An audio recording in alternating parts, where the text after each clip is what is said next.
तर जालन्याच्या वडी गोजरीमध्ये शेतकऱ्यांनी तब्बल 12 किलोमीटर पायी चालत घागर आंदोलन केलं।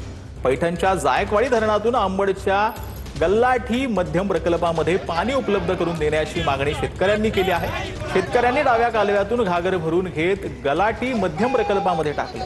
पावसाळा सुरू होऊन 2 महिन्यांपेक्षा अधिक कालावधी उलटून गेला असला तरी देखील जालना जिल्ह्यामध्ये दमदार पावसानं हजेरी लावलेली नाही, त्यामुळे शेतकऱ्यांची चिंता वाढली।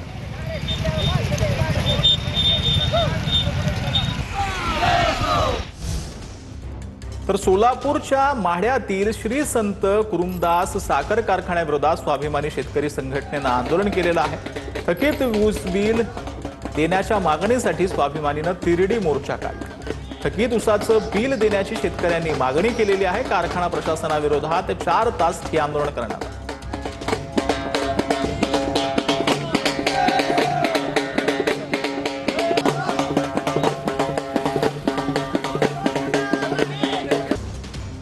तर पनवेलच्या उलवेमध्ये आता झेडपी शाळांच्या भिंतींना करंट येत असल्याचा प्रकार समोर आला। TV9 मराठीच्या बातमीनंतर शाळा प्रशासनाकडून दुरुस्तीचं काम सुरू करण्यात आले। शाळेच्या भिंतींना करंट लागतो, विद्यार्थ्यांनी घटनेचा थरार सांगितला।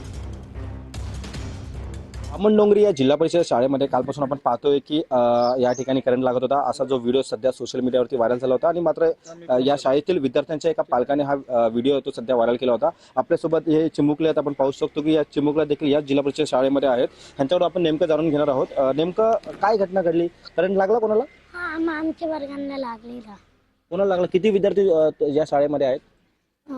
नाही माहित, पण आमच्या वर्गांमधले मुलांना सगळ्यांना लागलेलं। तरी देखील शाळा सुरू आहे? हो। आता करंट लागतोय का? सकाळी मला खिडकीवर लागलेला, आता पण। आता पाहतोय की आपण काल करंट लागला होता असा सध्या व्हिडिओ व्हायरल झाला होता। त्यानंतर अद्यापही सध्या या शाळेमध्ये करंट लागत आहे। आणि आपण काही वेळापूर्वी आपण पाहतोय की या ठिकाणी कर्मचारी ते देखील आलेले आहेत। शॉक सर्किट झाल्यामुळे करंट लागत आहे असं या कर्मचाऱ्यांचं म्हणणं आहे। मात्र जर उद्या करंट लागून मोठा अपघात झाला असेल, जबाबदार कोण, असे अनेक सध्या प्रश्न सध्या उपस्थित होत आहेत। कॅमेरा पर्सन रोशन सह मी रवी कराड, TV9 मराठी, बामणडोंगरी।